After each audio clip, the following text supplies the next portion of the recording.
Bəli, davam edirik PowerPoint tətbiqimizin insert tabı ilə.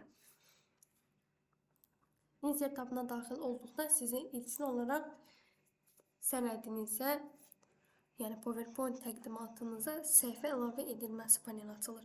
Əvvəlcə bunu qeyd edək və unutmayaq ki, PowerPoint-də hazırlanan sənəd təqdimat ümumi adı ilə PowerPoint-in daxilindəki, yəni təqdimatınızdakı bütün səhifələr ayrı-ayrılıqda slayd adlanır.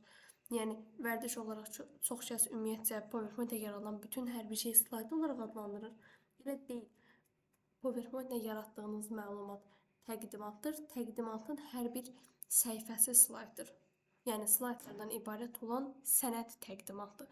Ümumiyyətcə təqdimatın adını slayd demək düzgün deyil. Bu tipləri keçəndə ətraflıca izahləmişik. Yəni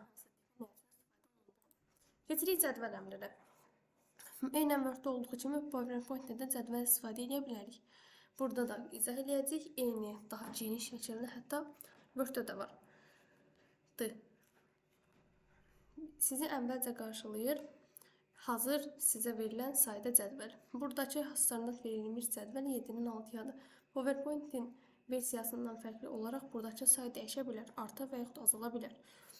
Ola bilər ki, bizə çox sayda lazımdır. Gəlirik buradan insert table basırıq. Bizə bir sahə soruşulması gəlir. Bizdən əvvəlcə sütun sayını soruşur. Mən bunlardan 7 istəyirəm. Sətir sayını soruşur. Sətirə isə 8 əlavə edirəm. Bizə 7-nin 8-ə bir cədvəl gəlir. Baxın, biz kənarda olduqda elə bir tab yoxdur. Biz cədvəlin daxilində olduqda Table Design adlı və Table Layout adlı iki sahəmiz var. Əvvəlcə baxırıq Table Design-a. Table Design-ın sol tərəfində sizi baxın qarşılayır rənglərin algoritması. Yəni başlıqda sətri rəngli idi, artıq deyil. Sonu rəngli idi, artıq deyil. Sərhədlər rəngli idi, artıq deyil. Yəni bunlar sadəcə zövq ilə bəzəyə biləcəyiniz sahələrdir. Siz istədiyiniz kimi, belə deyək, funksiyanı aktivləşdirib, söndürüb, istədiyiniz bir rəng, belə deyək, üsul yarada bilərsiniz. Daha sonra sizi hazır şablonlar qarşılayır. Əgər ki, sizə ürəkli bir cədvəl lazımdırsa, bunları istifadə edə bilərsiniz. Kimi bir başlıq verilir. İstədiyiniz rəngi seçib cədvəl istifadə edə bilərsiniz. Daha sonra bizim yenə rəngləmə panelimiz açılır. Buradan istədiyimiz sətri, sütunu, xananı, nəyi istəsək seçib rəngləyə bilərik. Yəni şərt deyil ki, sırf buradakı rəngi işlədək. Ola bilər ki, mən bu sahəni seçib ümumiyyətcə qırmızı etmək istəyirəm. Qalan sahəni seçib qırmızının açıq bir tonlarından seçmək istəyə bilərəm. Gəlin buradan qırmızını tapaq. Tam da açıqlaşdırıq. Aha. Yəni sizin zövqünüzdən asılı olaraq istədiyiniz kimi dizayn elətdirə bilərsiniz. Təbii ki, bunun belə deyək, daha çox üsullar da mövcuddur. Baxın, rəngləmə funksiyasını açıram, gəlirəm bir xananın tərkibinə. Rəngləmə funksiyasını açdıqda sizi hazır yenə rəng şablonları qarşılayır. Şəffaf olsun əmri, yəni rəng olmasın əmri qarşılayır. Mən başqa rəng əldə etmək istəyirəm əmri qarşılayır. Sizə iki cür göy qurşağı tipli belə deyək bir algoritma gəlir. İstədiyiniz rəngi tapıb seçə bilərsiniz deyir. Daha sonra bu nə deyirdilər, bu qurğunun adına gələn funksiyası deyək. Gələn funksiyası gəlir, kənarda olan bir rəngi götürüb əlavə edə bilməyiniz üçün gəlir. Hal-hazırda ekranda başqa bir məlumatımız yoxdur. Gəlin kənardan hansısa bir məlumat əlavə edək ekrana. Mən ekran skrini istifadə edəcəm bunun üçün. Gəlin olsun yaşıl rəng fərz eləyək ki. Buradan bir kənara həmin bu şəkil əlavə edəcəm. Boya ilə gəlib götürülməsini isə göstərə bilmək üçün. Yenə Table Design-a gəlirəm, fırça işarəsini götürürəm. Seçdiyim şəkillə gəlib üzərində uyğun bir rəng seçirəm. Məncə aydın oldu. Fırça ilə kənardan götürdüyünüz rəng eyni salar ilə seçdiyiniz xanaya tətbiq olunur. Daha sonra xanaya istəsək şəkil əlavə edə bilərik adlı bir başlıq var. Şəkil əlavə etmək istəyirəm əmrini aktivləşdirirəm. Seçirəm şəklimizi və əlavə et əmrini basıram. Daha sonra gradient əlavə edə bilərəm. Biz demişdik ki, gradientin burada sadəcə hazır növü gəlir. yarada bilməyimiz üçün ən sonda more gradient adlı əmr var. Bu sahəyə daxil oluruq, yəni qradiyenti biz yaradacaq deyirik. Qradiyent ümumiyyətcə rənglərin çaları mənasında başa düşülür. Bu sahədə yenə fiqur haqqında sizə sahə gəlir. Baxın, rəng olmasın, sadəcə rəng olsun. Bayaq izah elədiyimiz fayl butonu vardı. Onun daxilindəkilərin eynisi sağ tərəfdə də açılır. Bu sizi qarışdırmasın. Bizə lazımlı qradiyent, yəni rənglərin qarışığı. Burada 4 dənə hazır qutu var. Əgər boşluqda dursaz, bunu əlavə edə bilərsiniz. Baxın, başqa bir yerdə klik eləsəz, buradakı rənglərin çalarından sayını artıra bilərsiniz. Və yaxud da istəməsəz, seçib silmək əmrini basa bilərsiniz. Plus əmrini də basa bilərsiniz. Gəlirik birinci rəngə. Seçirik tünd qırmızı, qırmızı.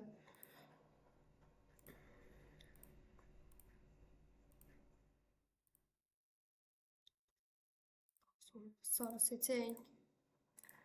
Yaşıl olsun. Bunlar təbii ki, sizin zövqlərinizə aiddir. Mən bir neçə rəng seçdim. Sadəcə sizə göstərə bilmək üçün. Baxın, bizim qradiyentimiz bu şəkildə oldu. Xananı məncə aydın şəkildə görə bilirik. PowerPoint-da böyütmək funksiyamız aktiv işlədiyi üçün xananı sizə tam yaxınlaşdıracağım. Baxın, bu hal-hazırda xananın arxa rəngidir. Yəni, bu sizi qarışdırmasın.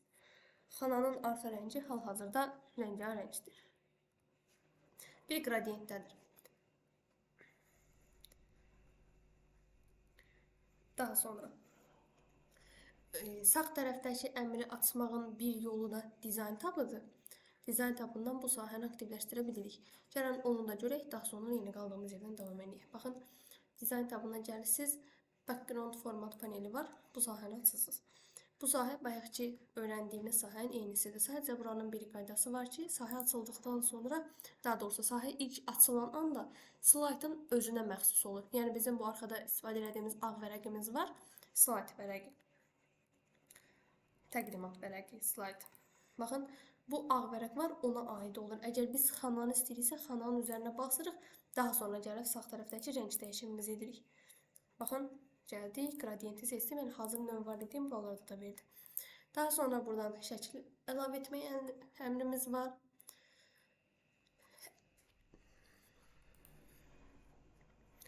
Hazır belə dizaynlar var. Bu dizaynların rəngini və onların arasındakı xətt rənglərini də dəyişdirə bilərsiniz. Picture-ə qaydaq, burada sizdə belə deyək, table design-ın içində olmayan, yəni bu picture-ın yanında olmayan bir əmr var. Baxın, clipboard, yəni mübadilə buferindəki şəkli əlavə edə bilmək. Belə bir xüsusiyyət var. Bunu göstərmək üçün mən yenə ekran skrinini istifadə edirəm. Bir şəkil əlavə etmək istəyirəm. Gəlin bu şəkli əlavə edək. Baxın, mən buradan bir xanaya gəlirəm. Şəkil əmrini seçirəm və mübadilə buferini, yəni clipboard əmrini basıram. Yəni bizim Ctrl-C-də mübadilə buferində olan rəsmimizi xanaya ötürməsi deməkdir. Sizə heç bir belə deyək, məhdudiyyət qoymur. İstədiyiniz bütün sahələr gəlir. Sağ tərəfə bir yana baxın. Shape options var idi, yəni fiqurun formatları. Niyə fiqur formatları olaraq adlandırır deyə sual verə bilərsiniz. Bu PowerPoint tərəfindən qərarlaşdırılmış bir sahədir. O bizim seçdiyimiz xanaları düzbucaqlı kimi algılayır. Yəni burada heç bir problem yoxdur. Bundan narahat olmağınıza ehtiyac yoxdur. Bunun table olduğunu biz onsuz da bilirik. Onun yanında text options adlı bir əmr var. Yəni içinə yazacağımız məlumata keçir artıq. Baxın, başqa bir boş sahəyə gəlirəm, gradient verirəm. Buradan A hərfləri yazmaq istəyirəm. Baxın, yazdığımız A hərflərini tamam böyütdüm. Buradakı məncə gradient əmrini görə bilirsiniz. Rənglərin hamısı düşməyə bilər. Çünki biz orada 8 rəng vermişik. Amma burada yazdığımız yazının ölçüsü biraz kiçikdir. Bunu biraz böyütsək, onun tabından. Təqribən seçmiş oldunuz. Bura haradasa 3 və yaxud da 4 rəng yerləşir. Böyük hərflərdə, baxın, nisbətən burada biraz qırmızıya çalan sahədə görünür. Bu normal bir şeydir, yəni ölçü baxımından bunların verdiyi dərəcə ilə hərflərə düşməyə bilər. Çünki bizim yaradığımız qradiyent hərfə deyil, belə deyək, fiqura, yəni kvadrata aid idi. Yenidən əgər tekst üçün, yəni yazdığımız məlumat üçün eyni teksturanı yaratsaz, qradiyenti bu səfər daha mükəmməl işləyəcək. Sağ sahəni bağlayırıq, qaydırıq yenə table design-a. Bu sahəni məncə aydın olaraq başa düşdük. Tekstur əmrində isə sizə hazır gələn şablonlar var. Əgər əlinizin altında şəkil qoymaq istəmirsinizsə, əlinizin altında şəkil yoxdursa və yaxud da siz qradiyent istifadə eləmirsinizsə, cəhd müraciət üçün sizə bəzi teksturalar yerləşdirib bilər. Yəni hazır rəng şablonları. Bunlar da istifadə edə bilərsiniz.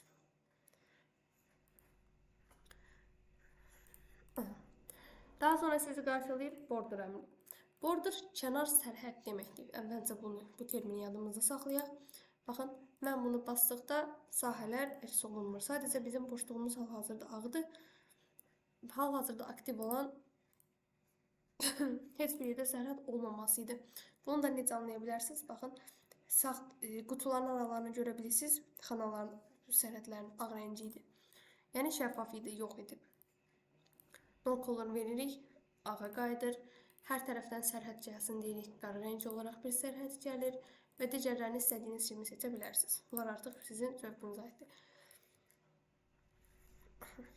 Gəlinir effekt əmrinə. Effekt əmrini demək olar ki, burada çox eşitmişik, burada da daha çox öyrənəcəyik. Baxın, cədvəl üçün çox verilən effekt əmri yoxdur. Kölc effekti var, ümumiyyətcə cədvələ əsaslanacaq. Görünürlük faizi var. Yəni vərəqə kiçildik, daha yaxşı görünsün deyə. Baxın, kölc effekti var, cədvəlin aşağıda əks olunması var, işıqlandırma effekti var və kölc effekti var. Yəni burada digərlər kimi 3D model falan anlayışı yoxdur, sadəcə biraz bu xanaların biraz bu şəkildə çevrilməsi var. Bunda hamısını eyni anda eləyəndə daha səliqəli görünür. Effektə gəlib hamısına eyni anda dərəcəlik versəz, nisbətən biraz butonlara oxşayacaq. Daha sonra keçdik bura. Burada sizin hazır Word artlarınız var. Yəni, bəli, xana üçün rənglər nəzərdə tutulmuşdur. Amma təbii ki, yazılar da nəzərə alıblar. İstənilən bir tipi seçə bilərsiniz. Xoşunuza gələn rəngi seçə bilərsiniz. Bu heç oxunmadı. Gəlin nəyə qalsın? Yox, burada qalmasın. Biraz tünd rənglə qalsın. Bu şəkildə qalsın. Baxın, hazır verilən bir Word artdır. Eyni şəkildə sizə yeni əmrlər gəlir. Baxın, hərflər üçün olan rənglərin seçilməsi var. Şəffaf olsun sözü var. Əvvəlcə bir buna baxaq. PowerPoint-də və Word-də hərflər iki hissədən ibarət nəzərdə götürülür. Hərfin daxili və sərhəddi. Yəni, o səbəbdən siz rəng olmasın dedikdə, baxın, qutunun içi, hərfin içi boşalır. Ağ verdikdə ağ qalır. Heç rəng olmasın dedikdə itir. Yəni, hərfin içi boşalmış olur. Hərfin içini sarı rəng eləsək, sərhəddi olmasın deyə bilərik. Və yaxud da başqa bir rəng deyə bilərik. Rəngləri verilə bilər. Kənardan hər hansısa bir rəng seçilə bilər. Məsələn, mən bu rəngi vermək istədim. Şəkil əlavə oluna bilər arxa fonuna. Gəlin, buradan bu səfər internetdən bir istinad şəkil götürək. Nə olsun? Burada bir fərqli mənzərə şəkilləri var, bunlar olsun.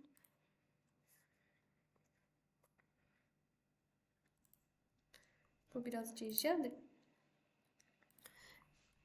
Şəkil tam olaraq aydın görünməyə bilər. Bu ölçüdən asılıdır. Təbii ki, əgər bu hərf 200-300 ölçüsündə olsaydı, o şəkildə nisbətən şəklin ən azından yarı qismini falan görməyiniz mümkün olardı. Amma məncə rəngindən başa düşə bilirsiniz ki, aşağı tərəf qumsaldır, yuxarı isə dənizi, havanı mənimsədir. Yəni, siz nəyi desəz, PowerPoint onu həyata keçirir. Gradiyent əmrini izah elədik, tekstur əmrini də izah elədik. Yenə, baxın, dizayna girib background əmrini açdıqda, məlumatı seçdikdə text option gəlir. Seçdiklərimizin eynisi burada aiddir. Yəni, burada da var. Hər ikisi tərəfdə yadınıza saxlamağınız məsləhətdir. Table dizaynında sərhəddir. Table'ın sərhədləri sahəsi var və cədvəlin artıq boş tərəfinə yerləşək. Baxın, ola bilər ki, mən rənglərini, sərhədin rənglərini dəyişdirmək istəyirəm. Sarı rəng olsun istəyirəm. Sərhəd rəngini seçirəm, sarı və istədiyim xananı sərhədləyirəm. Baxın, sarı bir çərçivə aldı. Ölçüsünü dəyişdirə bilərsiniz. Baxın, 6 ölçülü bir xana yaradıram. 6 piksel ölçülü.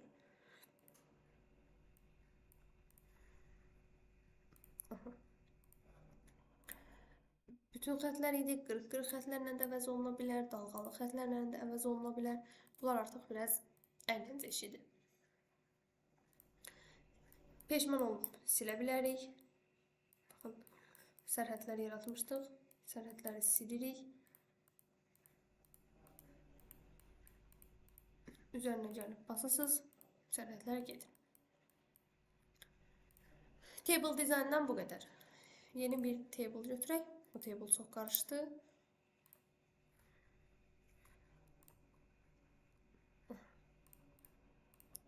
Bir cədvəl götürək. Gələk table layout'a. Biz table layout'a gəldikdə bizi birinci qarşılayır delete əmri. Hər hansı bir xanada dururuq. Durduğumuz sütunu silə bilərik. Bir sətirdə dururuq. Durduğumuz sətiri, rowsu silə bilərik və ümumiyyətlə yaratdığımız cədvəli silə bilərik. Bu, layoutun bizə ilk gələn funksiyalarından biridir. Daha sonra silməyin yanında eyni şəkildə 4 cür əlavə etmək butonumuz gəlir. Durduğumuz xananın üzərinə və aşağısına sətir əlavə edə bilərik. Durduğumuz xananın sağına və soluna sütun əlavə edə bilirik. İstədiyimiz sahəni seçib onların arasındakı sərhəddi aça bilirik. Yəni artıq onların arasında sərhəd yoxdur. Burada yazdığımız söz bütün sətrə ümumiyyətlə yazılacaq. Yəni bu bölmələr artıq ləğv olunur. Və qayıdıb bərpa edə bilərik. Məsələn, bu xanada məlumatı yazdıq, birləşdirmişdik. Artıq bərpa eləmək istəyirik. Baxın, basırıq buradan bölünmə əmrini. Bizə sual verir, neçə sütuna bölmək istəyirik deyə. Baxırıq ki, bizim cədvəlimiz 9 sütundan ibarətdir. Basırıq 9.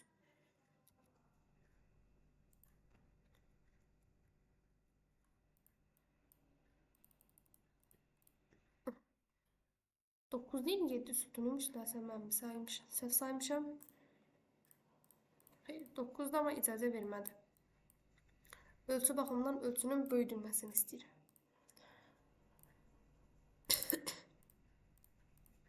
Biraz ölçüləri qarışdı. Gəlin təzədən qaydaq. Məlumatı silirik. Bölünmə əmrinə gəlirik. Bizə lazım olan ədədi yazıb sərhəddə bölürük. Table layout'a gəldik. Table layout'da bizim əvvəlcə ölçü paneli qarşılayır. Baxın, durduğumuz xananın hündürlüyünü və uzunluğunu artırıb azalda bilirik. Bu artıq tamamilə bizim məlumatlarımızdan asılıdır. Durduğumuz xananı böyüdüb artırmaq. Gəldik alink, yəni istiqamət panelinə. Yazdığımız məlumatı səhifənin xananın mərkəzində, sağında, solunda yerləşdirmək və belə deyək, sətir olaraq bölsək vərəqi, yenə birinci sətirdə, ikinci sətirdə, yoxsa üçüncü sətirdə yerləşdirməyimizi sual verir. Yazının yazılma dərəcəsi yerləşir, 90 dərəcə sola baxır, 270 dərəcə çevrilmiş olur və hərflər tək-tək yuxarıdan aşağı olaraq bölünür. Hündürlük yazı olduğu üçün bu olduğu kimi görünmür. Yəni bu xananın hündürlüyünü artıraq. Baxın, hündürlük artdıqca hərflər orada dediyi kimi uzunluğa yerləşir. Sərhəd əmri var. Bunu xana daxilində çox istifadə etmirik. Yəni bunun istifadə sahəsi daha çox Word sənədləridir ki, A4-də belə sərhədləri istifadə edirik. Xana daxilində, PowerPoint daxilində kənar sərhədlər verməyə ehtiyac yoxdur. Ümumiyyətcə, baxın, bizim durduğumuz xananın ölçüsü var və ümumi cədvəlin ölçüsü var. Aşağıda da yazılıb. Xananın sahəsi C. Xana. Table ümumi yaratdığımız cədvəlin sahəsi olaraq bölünür. Table layout'dan bu qədər. İndi gəlirik bir daha insert tabından table açırıq. Görək bizi başqa nə qarşılayır. Buradan bir ağ vərəq götürək. Table'da bizi cədvəl yarada bilərsən kimi bir qələm işarəsi qarşılayır. Baxın, mən bir qutu düzəldirəm. Bu rəngin dəyişməyinin səbəbi bayaq bizim sərhəd əmrimizi sarı rəngdə saxlamağımızdır. Yenə qələm işarəsini götürürəm. İstədiyim yerdən sərhədlər əlavə edirəm. Ölçünü çox qoymuşuq, 2-yə salaq. Bu üsulu mən çox məncə görmürəm. Açığı məncə sizdə BNB-dir. Ekrandakı şahesərimizdən bunu tam anlaya bildiniz. Qələmlə çəkərsən ölçüləri və birləşmə nöqtələrini biz tam hesablaya bilmirik. Yəni bu bizim özümüzdən asılı olan bir sahə olmur. Bunu baxın, görürsünüz, tərpədə də bilirsiniz, oynada da bilirsiniz, ünvanı dəyişsə də bilirsiniz, kiçildə böldə də bilirsiniz. Bu səbəbdən tam cədvəl kimi işləyə bilmir.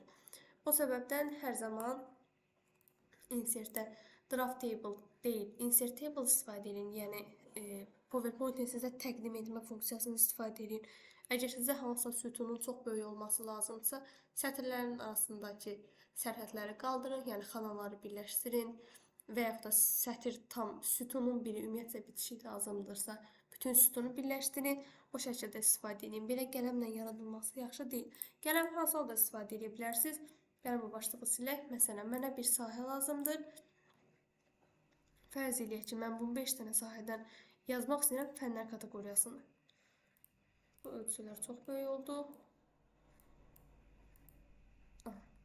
Belə sonradan əlavə etmək üçün istifadə edə bilərsiniz, amma yenə nəzərə alaq ki, baxın, mən bu cədvəli hərəkət elətdirdikdə o çəkilən qutu hərəkət eləmir. Bu da sizin işinizi geri sala bilər. Əgər ola bilər ki, cədvəli əvvəlcə başqa bir sahədə yaratdıq, amma daha sonra yerini dəyişmək istədik. Bu səbəbdən ümumiyyətlə draft table-ı çalışın, məcbur qalmadığınız zamanda istifadə etməyin. Məncə heç məcbur qalmaqsınız belə. Əgər sizə yenə dediyimiz kimi sətir sütun lazımdırsa, table layoutda sətir sütunu əlavə etmək üçün sahəniz var. Sərhəd silmək üçün table dizaynınızda sahə var. Yəni bunları üçün draft table-ı, yəni cədvəl çəkmək istəyən əmrini istifadə etməyinizə ehtiyac yoxdur. Cədvəl haqqında məlumatlarımız da bu qədər. Digər alətlərimizdə davam edəcəyik.